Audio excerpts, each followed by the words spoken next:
আসন্ন গ্রাম পঞ্চায়েত নির্বাচনের মনোনয়নপত্র দাখিলের অন্তিম দিনে পালংঘাট ব্লকে উপচে পড়া ভিড় পরিলক্ষিত হয়েছে।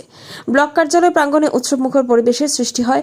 আশেপাশে জলযোগ করার মতো কোনো দোকান না থাকায় দোকানিরা অস্থায়ীভাবে ব্লক কার্যালয়ের চত্বরে পসরা সাজিয়ে বসেন। পঞ্চায়েতের গ্রুপ সদস্যপদ প্রার্থীদের মনোনয়নপত্র গ্রহণ করতে গিয়ে সংশ্লিষ্ট আধিকারিকদের রীতিমতো হিমশিম খেতে হয়েছে। তবে সুষ্ঠুভাবে সম্পন্ন হলো মনোনয়নপত্র দাখিল পর্ব। অনেকেই মনোনয়নপত্র দাখিল করে সাংবাদিকদের কাছে নিজেদের অভিমত ব্যক্ত করেছে। যদিও পঞ্চায়েত সদস্য পদে নির্বাচনের জন্য দলীয়ভাবে প্রার্থীরা মনোনয়নপত্র দাখিল করতে পারছেন না, তবুও অনেকেই ভিতরে ভিতরে রাজনৈতিক দলের সমর্থন নিয়ে পঞ্চায়েত সদস্য পদের জন্য মনোনয়নপত্র দাখিল করেছেন। প্রায় 200 শতাধিক মনোনয়নপত্র জমা পড়েছে পালংঘাটে। কংগ্রেস ও বিজেপি সহ অন্যান্য রাজনৈতিক দলের মণ্ডল স্তরের কর্মীদের মনোনয়নপত্র জমা দেওয়ার কেন্দ্রে উপস্থিত থাকতে দেখা গেছে। তারা সরাসরি সাংবাদিকদের কাছেও তাদের অভিমত করেছেন।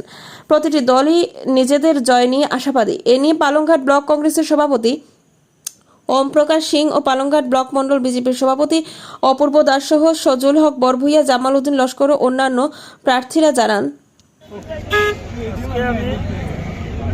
নির্দল হিসাবে নমিনেশন জমা দিয়েছি। আমি বিভিন্ন সময় দেখেছি যে বিভিন্ন প্রার্থী জনগণের আশা আকাঙ্ক্ষা নিয়ে ব্যস্ত ছিলেন। আমি আজকে আমার গ্রামের সব মনুরব্বী ভাই বোনদের নিয়ে আমি আজকে নমিনেশন দিয়েছি। আমি উন্নয়নের জন্য, মানুষের সেবার জন্য আমি আজকে আমার নমিনেশন মুখ্য উদ্দেশ্য। আমি আজকে রুকনি ইস্ট 10 নম্বর ওয়ার্ড থেকে আমি নির্দল হিসাবে প্রতিদ্বন্দ্বিতা করিয়া পালংঘাট ব্লকের আওতায় দিয়েছি ওয়েস্ট জিপির 10 নম্বর গ্রুপ থেকে। আমরা 100% আশাবাদী, আমরা কোনো দলের সমর্থন করব না। পালংঘাট মন্ডল প্রেসিডেন্ট অপূর্ব দাস। এবারের আমাদের যে আঞ্চলিক পঞ্চায়েত নির্বাচন বা আমাদের পঞ্চায়েত নির্বাচন এই পালংঘাট ব্লকে আবেদন করা হয়েছে। যেহেতু এবার দলীয় সিম্বল নেই, কিন্তু আমাদের আঞ্চলিক পঞ্চায়েতের সিম্বল পদ্মফুল আর জেলা পরিষদে আমাদের সিম্বল আছে। এবার আমাদের মেম্বার যে এখানে আবেদন করেছে, আমরা জানি তার সিম্বল নেই, কিন্তু আমরা আশা রাখি যে আগামী দিনে এরা জিতে আমাদের দলে যোগদান করবে, ভারতীয় জনতা পার্টির দলকে আরও মজবুত করবে। আর আঞ্চলিক পঞ্চায়েত যারা আমাদের সিম্বলের আমার 9টি জিপিতে আঞ্চলিক পঞ্চায়েতে যারা আবেদন করেছে, আমরা আশা রাখি কয়েকটি আঞ্চলিক পঞ্চায়েত আনকন্টেস্ট হবে, এটা আমরা আশা রাখি। আর আমার জেলা পরিষদ যে এবারের জেলা পরিষদ বিজেপির মীরকান্তি রায়, উনিও বিপুল ভোটে জয়যুক্ত হবেন, এটা আমরা বিজেপি পালংঘাট মণ্ডল বা সর্বস্তরের বিজেপি কর্মকর্তারা আমরা সবাই আশা রাখি। আর এই যে এবারের খুব সুন্দরভাবে আমার পালংঘাট ব্লকে আবেদন হয়েছে, তার জন্য আমি সমস্ত আমাদের বিজেপি কর্মকর্তা, মণ্ডলের কর্মকর্তা এখানে সবাই যোগদান করছে। এখানে এসেছেন আমাদের সুবন্ধাও এখানে ছিলেন, বা আমার মণ্ডলের অনেক কর্মকর্তা সহযোগিতায় এই পালংঘাট মণ্ডলের যে আগামী নির্বাচন আজকে যে নমিনেশন হয়েছে খুব সুন্দরভাবে হয়েছে। আমি আশা রাখি যারা এবার দল থেকে জিতবে উনাদেরকে আমরা পালংঘাট মণ্ডলের স্বাগতম জানাইব, আর উনাকে নিয়ে আমরা 9টি পঞ্চায়েত গঠিত করব আগামী দিনে। এই কথা বলে আমার সংক্ষেপ বক্তব্য সমাপ্ত করছি। ভারত মাতা কি জয়। নমস্কার।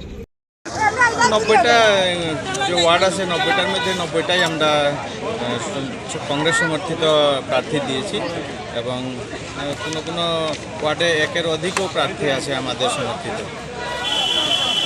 আচ্ছা, আপনার যে 9টা জিপি যে আছে, 9টা জিপি এপি সদস্য? হ্যাঁ, 9টা জিপির মধ্যে আমরা এপি সদস্য সবই দিয়েছি। একটা জিপির মধ্যে একটু আছে, দেখি এখন কাজ চলছে, যদি হয়ে যায় তো এটাও হয়ে যাবে। আচ্ছা, আপনারা জয়ুয়া নিয়ে জেলা পরিষদে? জেলা পরিষদ আমাদের যে ক্যান্ডিডেট খুবই যোগ্য প্রার্থী, তাই আশা গজেন্দ্র দাস, তাই জিতার সম্ভাবনা খুবই প্রবল। আশা আমরা জিতব। আপনারা কতটুকু আশাবাদী আছেন যে এবারের নির্বাচনে আপনাদের দল ভালো একটা পারফরমেন্স দেখাতে পারবে বলে? হ্যাঁ, আমাদের দল ভালোই পারফরমেন্স করবে, আর আমরা এবার আমরা প্রেসিডেন্ট বানাবার চেষ্টায় থাকবো।